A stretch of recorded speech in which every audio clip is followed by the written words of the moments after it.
Fabian Nunez. Please go ahead. Thank you very much, operator. I wanted to say, first of all, to everyone, I like the way the operator described this as a blogger budget conference call, because that's exactly what it is. And, you know, I really don't have an agenda other than to make it clear to everybody that's on this call what it, in fact, is that is going on in the state today with respect to the budget impasse that California is confronted with. And I'm happy to take all of your questions, any and all of your questions. We're not going to hold anybody up from asking whatever it is that you want to ask, whether it's a softball or a hardball question that you have for me, because I think, you know, we have an obligation and a responsibility to the people of California to do what's necessary. First, on the outset, let me say this. The budget that was approved by the Assembly 3 weeks ago was described by George Skelton in an LA Times piece today as a Republican budget. I personally don't believe it's a Republican budget, but certainly I believe it is a responsible budget. It is not the budget that I would have liked for California, but I don't have the power of 2/3 in California to pass the kind of budget that I believe is consistent with the values and the compassion of the people of California. That being said, we have to compromise when we do budgets. That's exactly what we did. We agreed to delaying the COLA, cost of living increase, that came from the federal government for the blind, the disabled, and the elderly for 5 months, which saved the state, I think, $160 million. We agreed to make cutbacks, deep cuts, to public transportation, the spillover dollars that came by way of the gas tax and the high cost of gasoline in California. We cut over $900 million in those funds that would have gone to local transportation agencies, something that is near and dear to me. We had to make deep cuts in that area. But I will say I was able to protect not only higher education, public education, we were also able to protect many of the important social programs that people rely upon, particularly the needy, in order to have a little bit of dignity in their lives. And so in the end, what we were able to concoct was a budget that is responsible, that puts in California savings account over $3.7 billion, and then at the same time clearly has an operating deficit of $700 million. It was lower than the governor's operating deficit, but we couldn't zero it out, because to zero that operating deficit out would have required us to make deep cuts to education and to social programs that, quite frankly, would have been outside of my values, and I wasn't going to do that. And so we did that. Now, some people were critical of a tax package that was not part of the budget, but was approved at the same time that the budget was approved. I want to be very clear about that tax package. First of all, you should know, I don't support corporate giveaways. I don't support tax credits. I do, however, support the Hollywood production tax credit, because I know that that generates more revenues for the state. It's done so in New York. It's done so in Louisiana and other states where production has grown.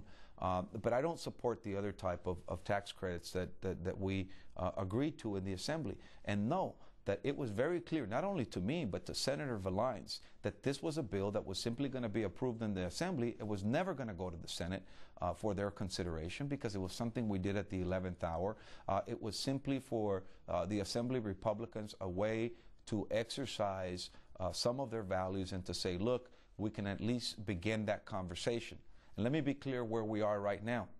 Senator Ackerman, after we approved the budget 3 weeks ago, and we shut down for the summer, Senator Ackerman began to denounce the Assembly, to say that we need to come back from our summer recess because he's demanding deeper cuts in the budget.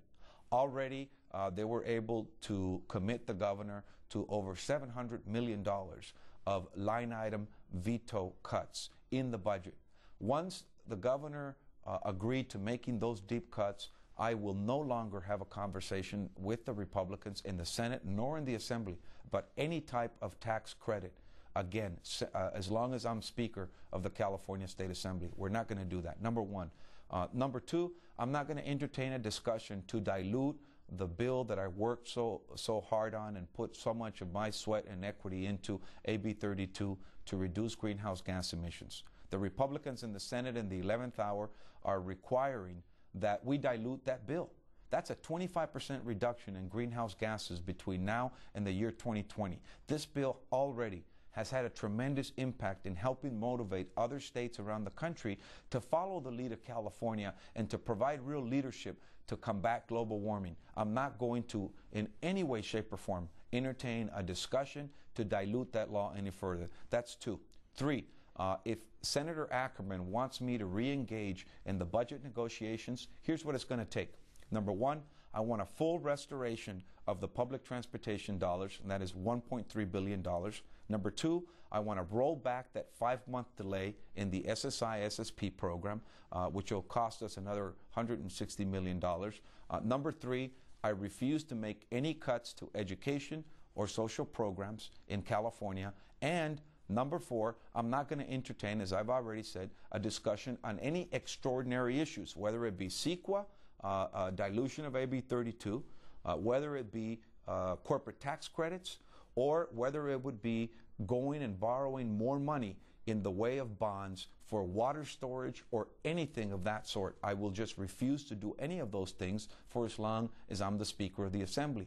It's time that we as Democrats also draw the line in the sand on the Republicans in the Senate who are ultra-conservatives, who are using their conservative ideology, the ideology of Mr. McClintock, in order to hijack California's budget, which is totally inconsistent with what their responsibility is.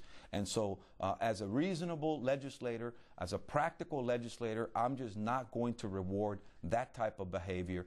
And I've already made it very clear to Senator Ackerman, I'm done negotiating this budget. Unless I get more of what I want in the budget, I'm not going to open up a budget which was already negotiated in the Assembly, that had votes from Republicans in the Assembly, the full support of the governor, and the full support of the Senate Democrats. So that's where we stand right now. We are at a budget impasse.